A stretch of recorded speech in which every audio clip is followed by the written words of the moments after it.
Good morning, everyone. Welcome to Thursday's Thought for the Day. Today I just wanted to continue with a related subject from my last Thought of the Day when I spoke about community. You know, I've often been someone who has felt the need to do things on my own, particularly in the area of learning. And I think that comes from my childhood, from my school days, when I think that I had to be fairly self-sufficient at home in learning, but also the fact that I didn't really fit into school, and I'm sure my teachers would attest to that as well.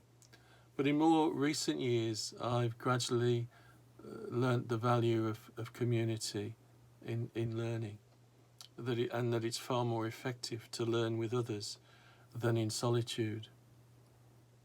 In terms of our spiritual development, it's absolutely essential that we are in community with others. So I believe we can't go it alone. Our families, our lives, our work and our fun are always better with others.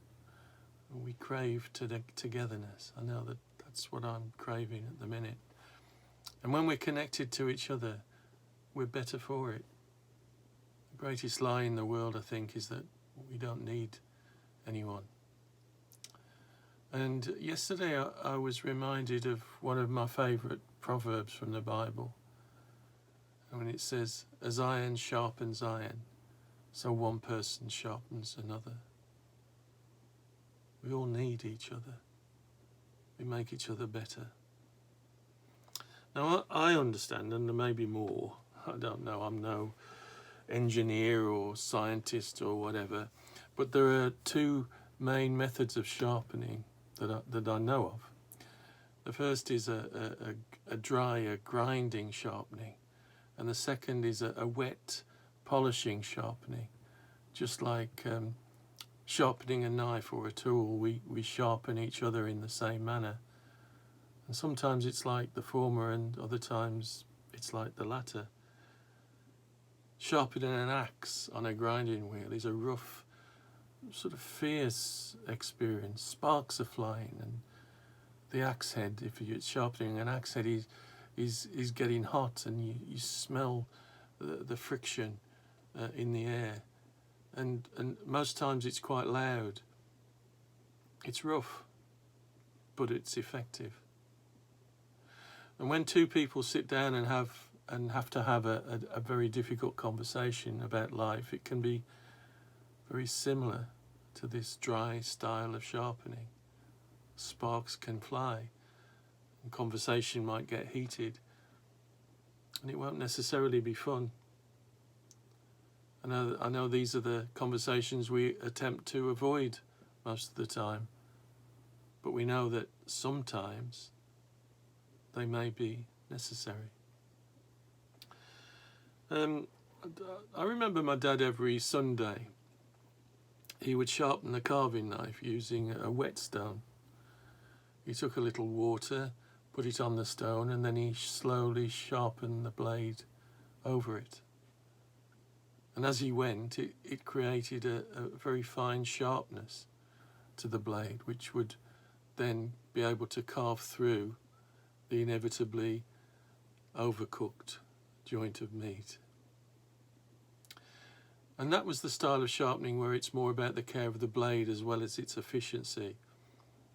These types of sharpening among people are perhaps the gentler kind, the ones where we tell stories and lessons to illustrate what we've learned and how that might apply to the lives of others.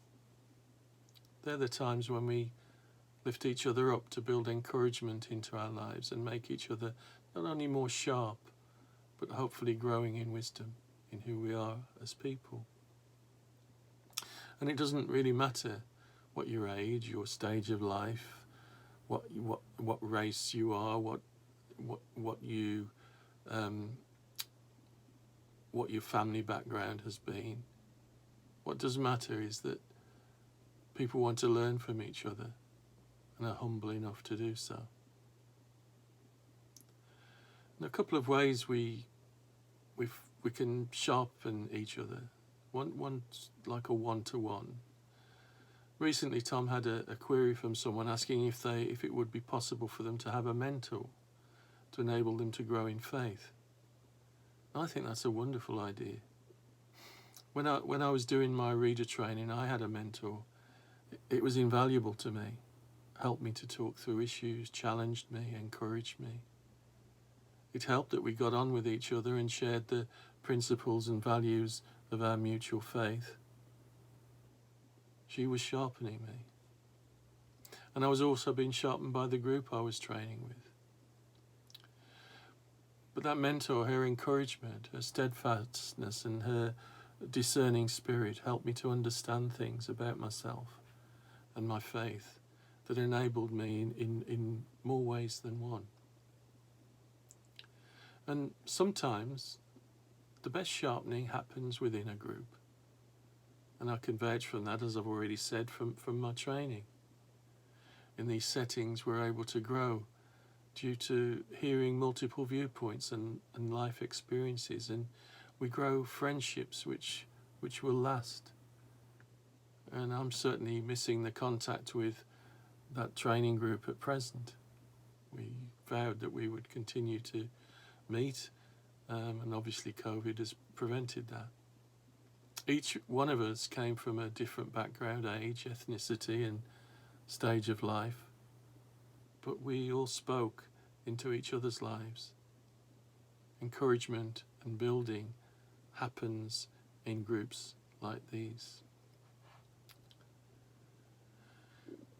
And from my experience, these groups might come and go, but they're rarely forgotten. These are the times we often remember with fondness, and they reassure us that we're not alone, that there is community available to us.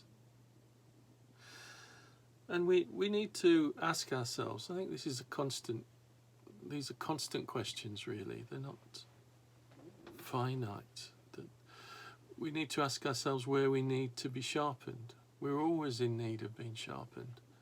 Whatever stage in our faith we might be, we're always in need of being sharpened. And I think we need to constantly ask these questions of ourselves. One, where is my where in my life am I thriving?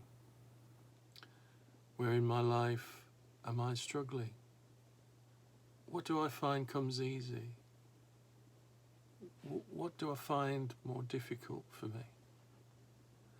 Where might I find a mentor or a group to help me in my struggles and difficulties? Where might there be a place for me to help others? And is group or a mentor relationship something that I can commit to? Once we begin to ask these questions and then find answers to the questions, we're on the road to being sharpened and helping to sharpen others. So now all we need to do is start. Well, I'll hopefully speak to you next Monday. You take care of yourselves and keep safe. God bless. Bye-bye.